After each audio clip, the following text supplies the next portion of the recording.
हरे कृष्णा। आप सभी को सफला एकादशी की बहुत सारी शुभकामनाएं। पौष मास के कृष्ण पक्ष में आने वाली ये सफला एकादशी मनुष्य को परम उच्च गति प्रदान करती है। आइए इसी एकादशी के अवसर पर हम सफला एकादशी की इस पौराणिक कथा का श्रवण करते हैं। आइए आज की सफला एकादशी व्रत कथा आरंभ करते हैं। मोक्षदा एकादशी की कथा सुनने के बाद युधिष्ठिर महाराज ने कहा, हे कमल नयन, मोक्षदा एकादशी की कथा सुनकर मैं धन्य हो गया। अब कृपा करके मुझे पौष मास के कृष्ण पक्ष की एकादशी का महत्व बताइए। उस एकादशी का नाम क्या है? उस दिन किस देवता की पूजा की जाती है और व्रत रखने की विधि क्या है? कृपया मुझे इन सभी बातों का विस्तार पूर्वक वर्णन करके आशीर्वाद प्रदान कीजिए। इस प्रकार जिज्ञासा सुनकर भगवान श्री कृष्ण ने कहा, हे कुंती पुत्र, आपके प्रति प्रेम के कारण अब मैं आपके सभी प्रश्नों का विस्तार पूर्वक उत्तर दूंगा। सबसे पहले इस एकादशी व्रत का महत्व समझिए। इस एकादशी का व्रत करने से भगवान विष्णु शीघ्रता से प्रसन्न होते हैं। पौष मास के कृष्ण पक्ष में आने वाली इस एकादशी को सफला एकादशी के नाम से जाना जाता है और इसके अधिष्ठाता देवता भगवान नारायण हैं। इस दिन उचित विधि पूर्वक भगवान नारायण की श्रद्धा पूर्वक पूजा करनी चाहिए। हे पांडुनंदन, ये सत्य जान लो कि जैसे नागों में शेषनाग, पक्षियों में गरुड़, आकाशीय पिंडों में सूर्य और चंद्र, यज्ञों में अश्वमेघ और देवताओं में भगवान विष्णु सर्वोच्च माने जाते हैं, उसी प्रकार सभी व्रतों में एकादशी व्रत सबसे श्रेष्ठ है। एकादशी व्रत करने वाले भगवान श्री हरि को अत्यंत प्रिय होते हैं। इस एकादशी पर नींबू, नारियल आदि का भोग लगाना चाहिए। भगवान नारायण के लिए पवित्र भोजन नैवेद्य बनाना चाहिए और इस व्रत को श्रद्धा पूर्वक करके रात्रि भर जागने से प्राप्त पुण्य 5000 वर्षों की तपस्या के फल के बराबर होते हैं। अब इसी सफला एकादशी से जुड़ी हुई इस पौराणिक कथा को सुनिए। प्राचीन काल में चंपावती नामक एक नगर था, जहाँ महिष्मत नामक राजा शासन करते थे। उनके 4 पुत्र थे। उनके सबसे बड़े पुत्र का नाम था लुम्पक। वो अत्यंत दुष्ट और पापी था। सदैव अनैतिक कार्यों में लिप्त रहता और अपने पिता की संपत्ति वेश्याओं पर लुटाता रहता था। इसके साथ ही देवी देवताओं, ब्राह्मणों, वैष्णवों और अन्य सदाचारी लोगों का अपमान करता था और उसे में आनंद लेता था।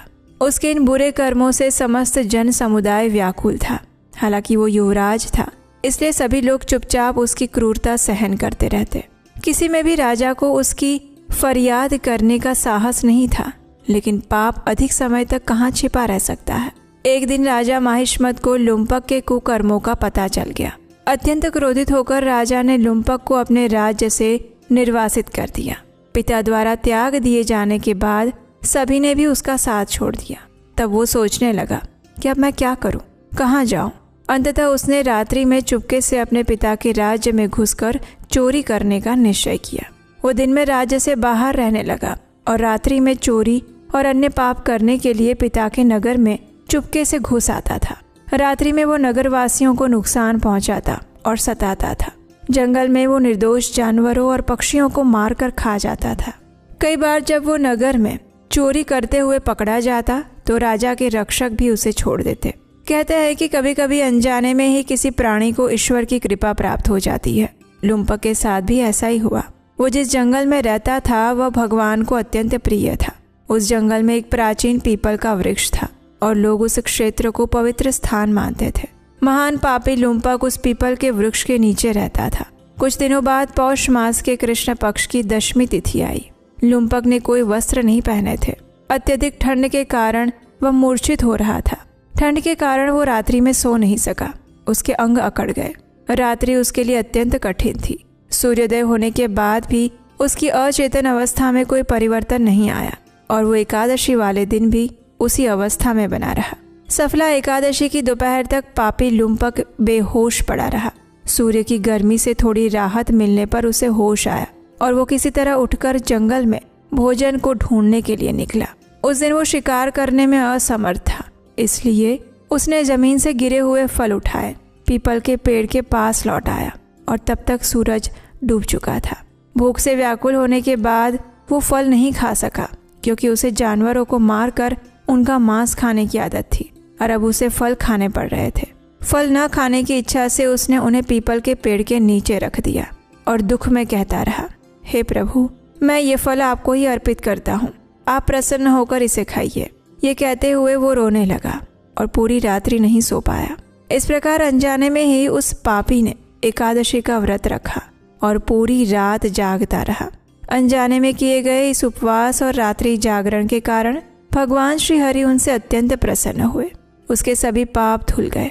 अगले दिन प्रातःकाल होते ही सुंदर वस्तुओं से सुसज्जित एक दिव्य रथ और घोड़ा लुम्पक के सामने आकर खड़ा हो गया और उसी समय दिव्य आकाशवाणी हुई, हे युवराज, भगवान नारायण की कृपा से आपके सभी पाप नष्ट हो गए हैं।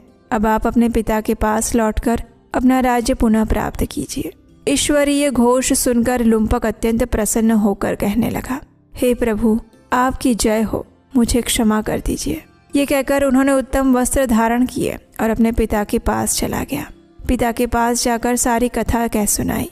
पुत्र से पूरी बात सुनकर राजा ने तुरंत ही सारा राज्य लुम्पक को सौंप दिया और स्वयं वनवास में चले गए।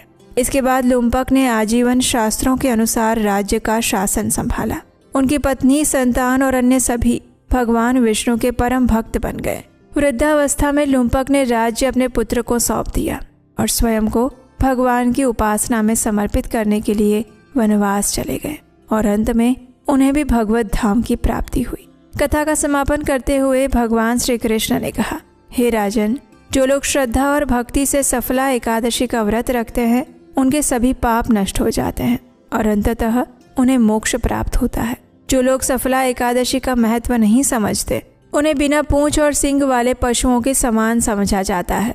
सफला एकादशी की इस महिमा को मात्र पढ़ने से या सुनने मात्र से ही राजसूय यज्ञ करने का पुण्य फल प्राप्त हो जाता है। और हाँ,